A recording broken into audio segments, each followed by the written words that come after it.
This video is a very quick introduction into two basic concepts, procedural programming and object-oriented programming. Procedural programming was the programming of the earliest programming languages. They were all procedural. Program is made up of one or more procedures, and a procedure is a set of programming statements that perform a task. Procedures operate on data items that are separate from the procedure. So we had the actual procedures and we had the data, and they were separate entities. As the programs grew in size and complexity, this type of programming often led to errors that were difficult to debug. Why were they difficult to debug? Because the data was kept separate from the procedures.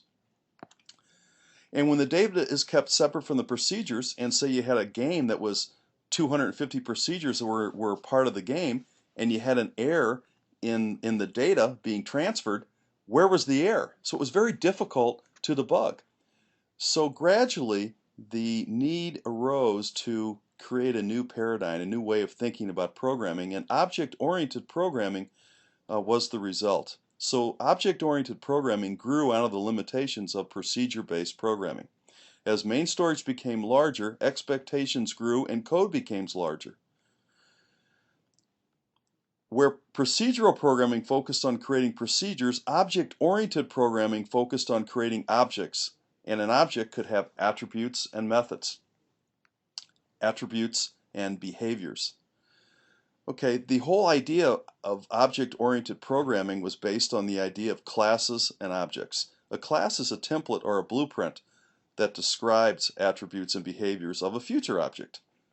An object itself is an instance or creation of the class that has its very own attributes and methods.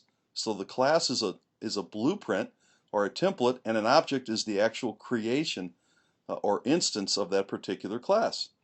There are three main concepts of object-oriented programming: encapsulation, inheritance, and polymorphism. Encapsulation has to do with the combining of data and code or methods into a single object, a single entity. An object has its own data and its own methods, and that's called data hiding. And the reason that's important is the data for each object is protected from other objects, so they can't be inadvertently changed. Inheritance is the idea that one class is based on another higher class, and that the subclass will inherit from the superclass, which means that we don't have to rewrite code. It's an easy way to save time. Imagine that we had a class called animal, and I said class dog extends animal.